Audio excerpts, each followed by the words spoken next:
It's Jack Eichel. Dude, how haven't we even brought up Jack Eichel's name? Well, we're getting there. Do you want? Let's go there now. Let's do it. Bob McKenzie just goes like just waking up and deciding to drop that bomb. Right. So give me a second here. I've got to pull it up. But yes, I think that's important to touch on. So it's one of those things that we try to be shrinks and we go, Jack Eichel, he must want out. He must want this. He must want that. And Bob McKenzie kind of gave it some legitimacy. Yeah, so this is a tweet thread from supposedly retired Bob McKenzie, who is clearly very active. He says, imagine my surprise when I started making calls today and heard Jack Eichel trade rumors, including unverified chatter he may have at some point recently requested a trade out of Buffalo and that New York were amongst interested teams. This, of course, required further investigating. Second tweet. I hear that trade talk a lot. Eichel's agent, Peter Fish, said, Jack wants to win. He's frustrated not winning, but no, he doesn't want out. Jack is preparing to head to Buffalo at some point here and prepare for the season, whenever that may be. That's all he controls. The messaging out of Buffalo is Sabres aren't shopping Eichel. There's no real desire to trade him, but since Kevin Adams became new GM, several clubs have called about Eichel's availability. New York believed to be one of the teams that called. So calls were made, calls were taken. None of those talks with other clubs resulted in Eichel trade traction, but it's also believed that there has been dialogue between Eichel and Buffalo to ensure they both want the same thing. To get better, obviously, and share the same timeline. This is all Bob, by the way, after Peter Fish's comments. So the face value review appears to be as follows. Eichel doesn't want out of Buffalo. Buffalo doesn't want to trade Eichel. Move along. Nothing to see here. Fair enough. But some rumors are worth checking out / mentioning, which is what I've done now. Now back to draft prep. So I'm back, by the way. Hi. My daughter woke up in the middle of the recording. I had to get her back to sleep. It took a little while, but we're good. So I'm really happy to hear that. I'm going to talk a little bit lower. But what I'll say is this, guys. I won't say anything. It's a question. Can you win a trade with Jack Eichel when Jack Eichel is leaving your team? Here, counter question.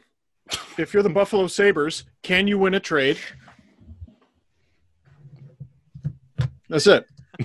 That's it. That's funny. Like, if you're Jack, okay, I'm looking at the Buffalo Sabres right now. So what do you got? You got me. Your second highest paid player is Jeff Skinner, who scored, I think it was 11 goals last year. He's making 9. Your next highest paid player is Kyle Okposo. Then there's Eric Stahl, who you just acquired. They're the 1, 2, 3, 4, 5. The Sabres' fifth highest paid forward is Curtis Lazar, making $800,000, and the reason for that is they don't have any other signed forwards, unless it's prospects. Their signed defense core is as follows: Rasmus Ristolainen, Colin Miller, Jake McCabe, Henry. Okay, how are you? And Lawrence Pilou, he's a free agent. Rasmus Dahlin, I missed. And you got Carter Hutton signed and no goalie. So Jack Eichel wants to win. It's the most important thing to him. He has his money. Jack Eichel's most important thing to him is he wants to win. How does that conversation go if you're Kevin Adams? It better be a long one. It's not short. How do you explain to Jack Eichel you're about to win with that team? Or you're even going to contend for a playoff spot? You don't have a team. You don't have one. Help is not on the way like so many teams. Like, we keep talking about the Rangers, and I look at all these gaps in their roster and how they're going to fill them. And I'm like, yeah, but at least they have prospects. Buffalo got – what do they got? Dahlin is going to get better every year, and that's a special talent. What else you got? That's the question, right? It's sort of like and you wonder, I know that they've had a lot of general manager changes. I know that. But some people – until Kevin Adams, anyway, came in and cleaned house, had been there the whole time. And it makes you wonder, like, what was going on? Like, what did you swing and miss on that many picks? What happened to these? Where is everybody? Like, Really? Where is everybody? Where do they all go? They left the party. You talk about guys, not breaking up the core when the core's good. Like, why is Zemgus Girgensson still there? Get out of here. That's a good question. Get out. Like, it's just a mess of an organization. For that matter, why is Rasmus Ristolainen there when they've tried to trade him 18 times? Get out of here. Pull the trigger. Another one. Just do it. It's like the Galchenyuk thing that we talked about. Stop talking about trading him and trade him. He asked for one. What's going to be a very interesting storyline when they do announce that the NHL season is coming back is how many guys who were loaned overseas and then they go, hey, come back. And they could just go, no. Like, I wonder, because Palu or Palut, I don't know how it's pronounced, on the back end for the Sabres, I wonder if he's just going to be like, no, I like it here. Maybe. Like, I wonder how many Sabres who have been loaned are going to be like, just when Kevin Adams calls, it's a disconnected phone number. Adam, you said something interesting about I doubt that. There.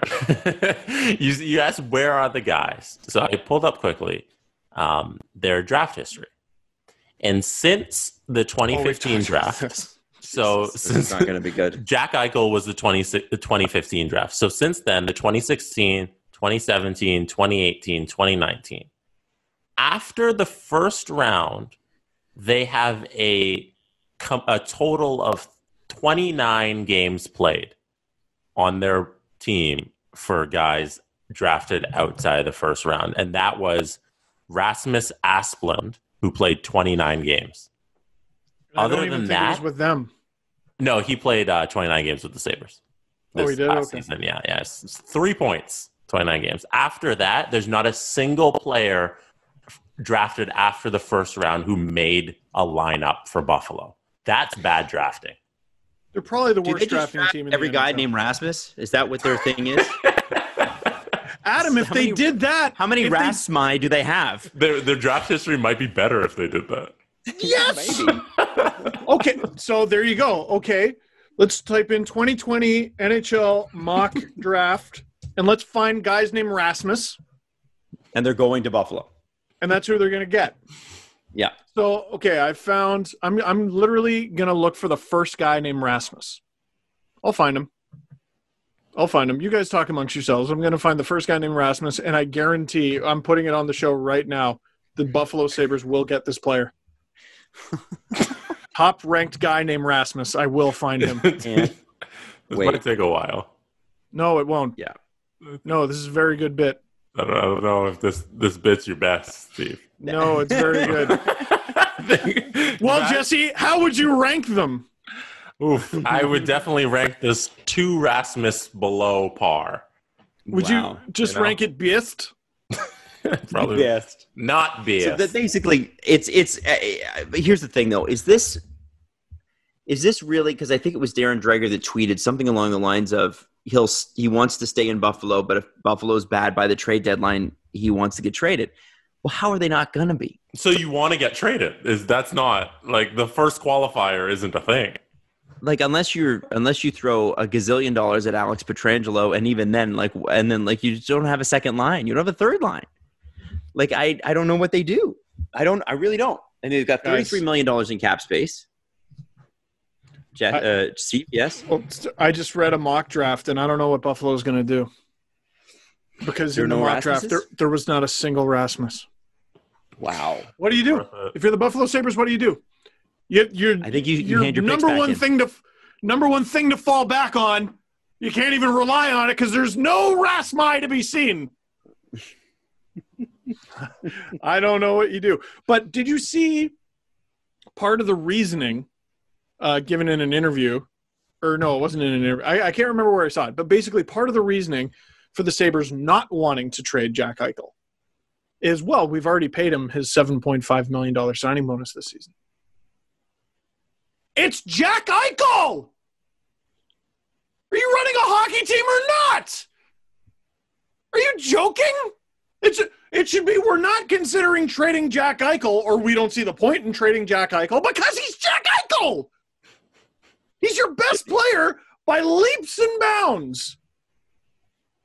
Guy got Hart votes and would have got a lot more if your team didn't suck around him. It's because of the money? What, next year when he doesn't have a signing bonus to be paid, it's just a $10 million base, then you trade him? Oh, boy. The Buffalo Sabres got to decide what the hell they're doing.